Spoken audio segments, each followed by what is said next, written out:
Hi everybody, this is Kelly and welcome back to my gluten-free dollhouse.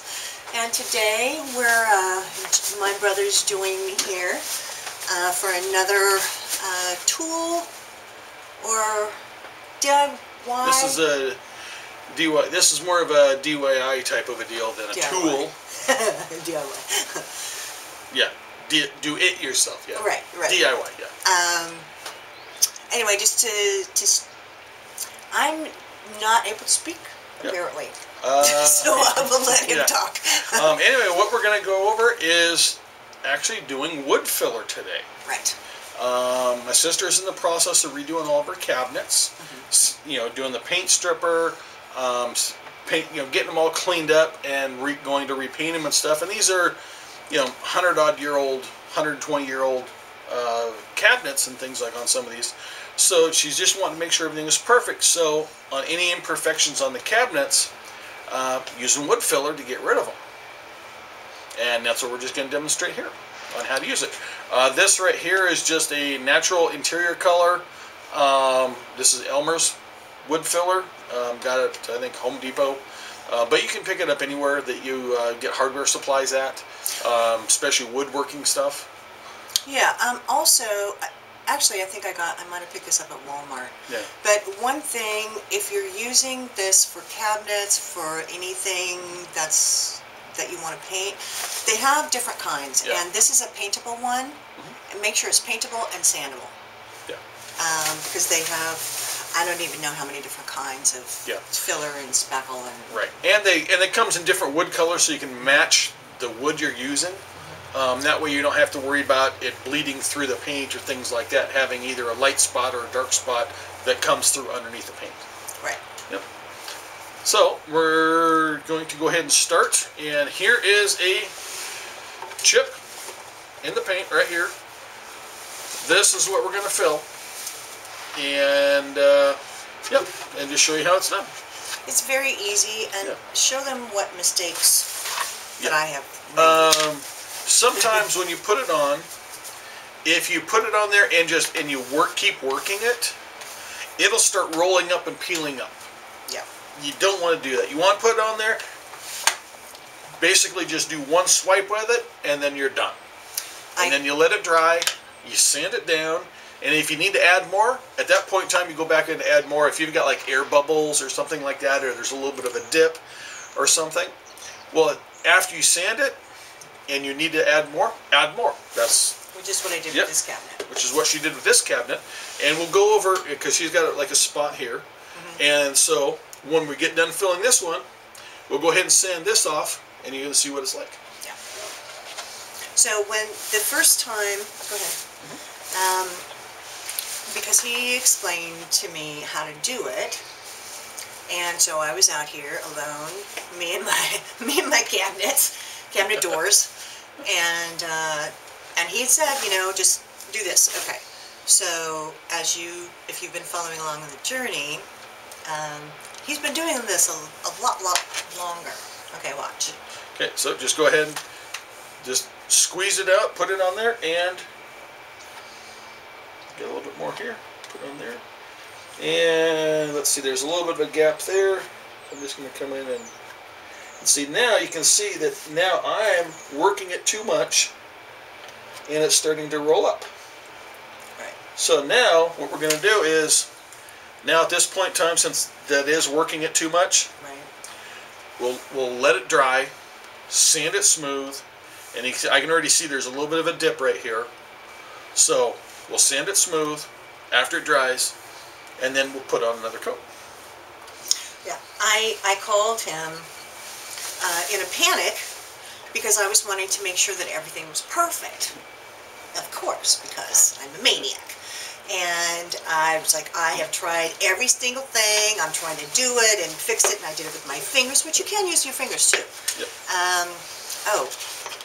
Wash this off when you're done using it. Before it dries, because otherwise it's hard as heck to get off. Yes, ask me how I know. I left it overnight, and it was not easy.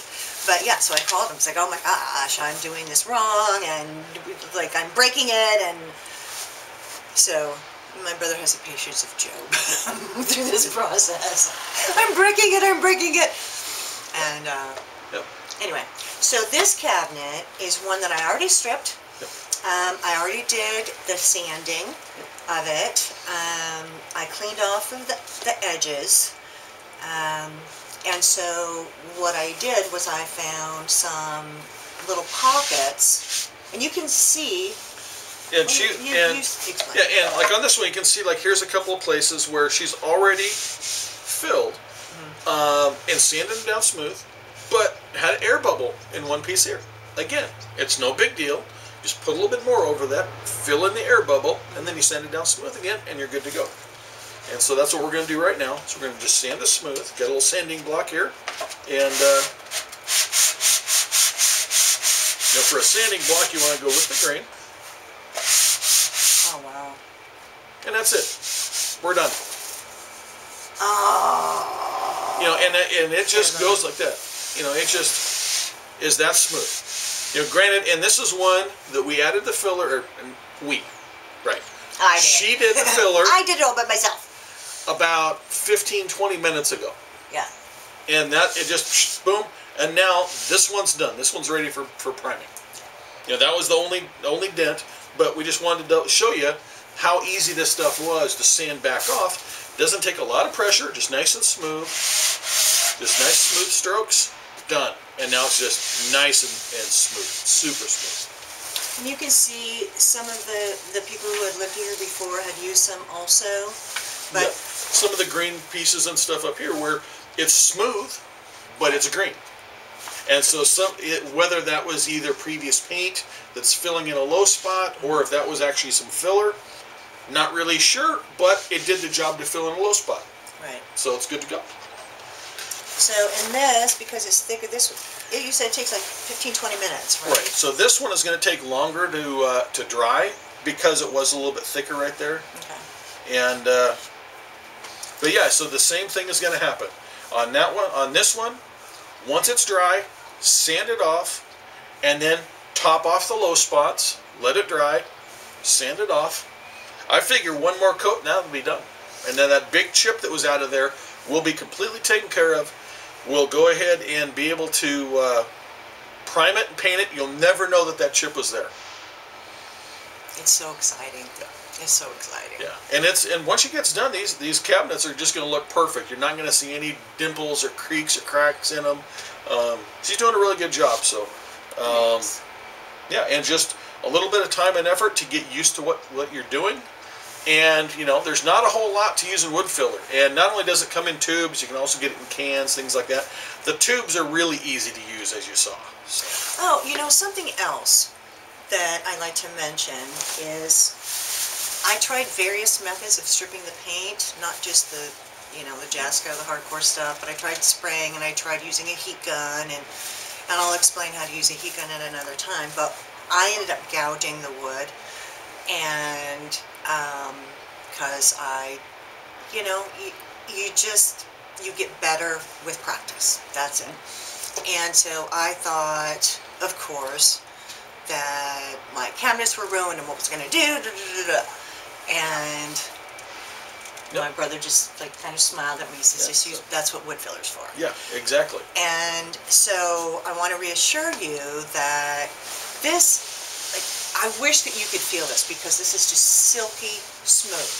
It's solid wood, and I'm so excited to be able to really restore. These are going to look brand new, like when they first went in the house. When I'm done. So I just wanted to add that bit. This is a way to fix any kind of mistakes that you might make, and nobody has to know. Or you can fill in dimples and things like that that were already in the wood from when the wood was manufactured. So you can correct things like if there was a knot hole or something like that, you can fill in a knot hole and sand it down smooth. Not even something that you drop something hard on it or something and made a dent, or put a gouge in or something like that. It could have been manufactured that way. But this is a way that you can fill in a void and make a smooth, level surface for when you put your paint on. I have a question. Sometimes wood or I'm not really sure how cabinets are manufactured these days. I know that it's not solid wood anymore. But if a cabinet is warped a little bit, can you use something like this to fill in? No, that's a little bit too much. Is that? That's going to be so this is made for little small repairs like this, not to level out a warp. At that point in time, if it's warped, you're just going to need to go ahead and especially if it's like new manufacturer with a particle board or something like that, you just need to get a new piece. Okay. Yeah. Okay. Well, it's a valid question, and I know that a lot of people are working with newer homes and different kinds of projects. So I figured it was worth worth the question. Yeah. So it's really that easy, and the edges are already dry. You saw. That's it. I mean, really, that's it. Yeah. It really is. Yeah. So with that, thanks for joining us and spending your time with us here today. And I hope you continue to follow along with my journey. And it's getting really exciting now. Really, really exciting. So I'd love it if you'd subscribe and join my dollhouse here and all that good stuff. Have a fantastic day. I'd love to hear about your projects, what you're working on, any questions, comments, please leave them below.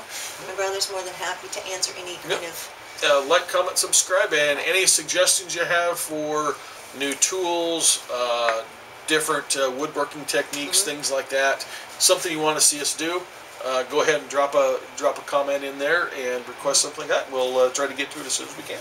Yeah, and if you have suggestions for a better way to do things, please let us know, because we're all about learning and improving and learning different techniques. So with that, I'll let you go. So, all right, you're gonna shut it off? Yep. Okay, we're taking turns here. Thanks.